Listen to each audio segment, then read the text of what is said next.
Hey everyone, and welcome to The Explainer. Today, I want you to picture a school.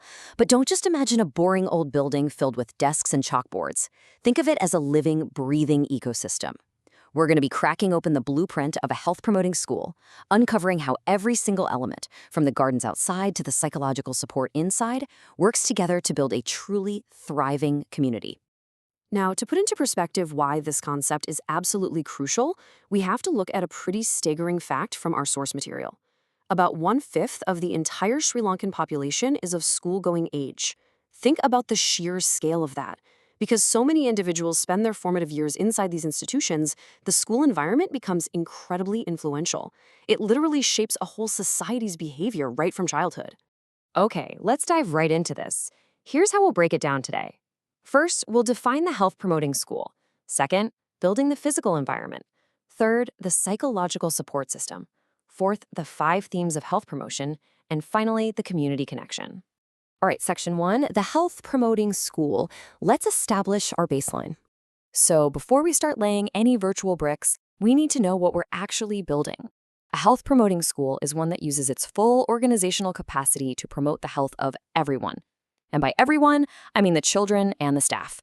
This isn't just some side project, it's a total cultural shift that fundamentally includes the teachers and all the support staff as well. It's the whole shebang. And hey, if you're thinking this kind of sudden, positive transformation is impossible, listen to this real dialogue from 2 students in our text, Namali and Kamala. They noted it succeeded because we all work together. Now everyone comes to school by 7 a.m., Everybody brings a lunchbox and a bottle of boiled and cooled water. It sounds so simple, right? But when prefects, teachers, and principals unite, sweeping cultural changes really do happen.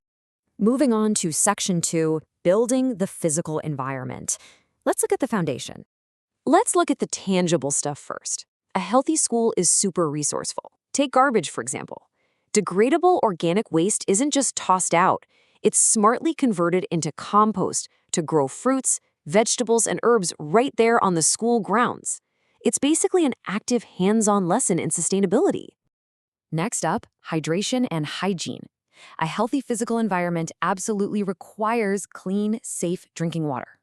Whether that water comes from a well or a local stream, the absolutely critical point here is that it must be strictly certified for safety by a public health inspector, or PHI. No cutting corners on this one. And, of course, we can't talk about a physical blueprint without talking about movement. Adequate sports facilities are a total necessity. But it's not just about having some huge open field. The blueprint notes that trees actually need to be planted around the playground to provide essential shade. And safety protocols have to be strictly followed. Physical activity needs to be fun, for sure, but it has to be safe. Now let's talk about fuel. The physical environment directly curates what fuels the students. A clean and healthy canteen means absolutely no excess sugar, salt, or fat. Instead, it offers really nutritious local foods. We're talking sweet potatoes, grains, and pulses. There's a complete ban on fast and junk food, meaning strict compliance with the official school canteen circular. And honestly, the best part, students actually have a right to request and demand these high standards. Which brings us to section 3, the psychological support system. Let's build some mental safety. Now, what's really interesting about this blueprint is that all those physical structures we just discussed mean very little without sturdy psychological safety beams holding them up. It's a fascinating contrast, actually. Visible physical safety is stuff like fencing off steep slopes around the school to prevent soil erosion and accidents. But invisible, yet equally crucial, psychological safety, that means cultivating an environment completely free from bullying, abuse, and physical punishment.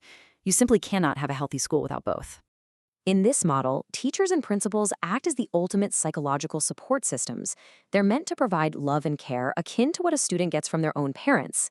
And in return, students are taught to be highly vigilant against abuse, knowing for a fact they have a safe harbor to report any issues they might face.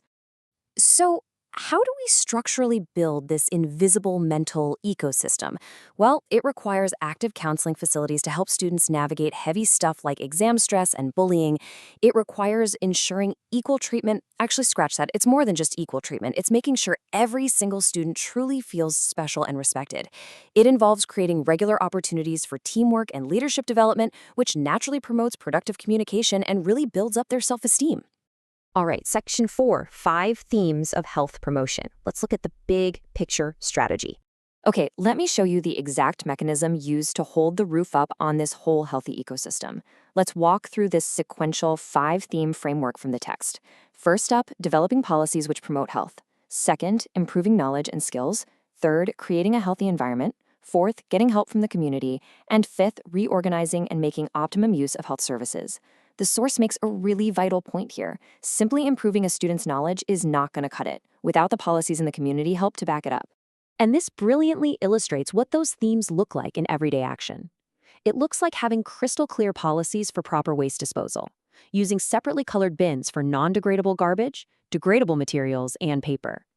It also looks like health services completely reorganized to bring regular, routine medical inspections directly to the students, right on site. Finally, Section 5, the community connection. Time to look at those symbiotic relationships. Because, let's face it, a school doesn't exist in a bubble. A massive, structured network supports it from the outside. You have public institutions like the MOH office, local hospitals, and the Red Cross Society deploying professionals like medical officers and public health inspectors. Together, they run absolutely vital programs, immunizations, dental health services, communicable disease prevention, all directly within the school walls. It's a totally symbiotic relationship. The community gives back to the school through volunteer Shramadana campaigns, which are essentially big community cleanups, and by actively preventing the sale of tobacco and alcohol anywhere near the school premises. But the school gives back too, right? They conduct eye camps for parents and help educate the wider public about preventing child abuse. It's a two-way street. Which leads me to a direct, really provocative question straight from our source material. How can you contribute to the health promotion of your school? Whether it's enforcing those canteen policies, starting a health committee, or just conveying these messages to your own family. You are part of this ecosystem. A school is only as healthy as the community that builds it. So what kind of ecosystem are you going to build tomorrow?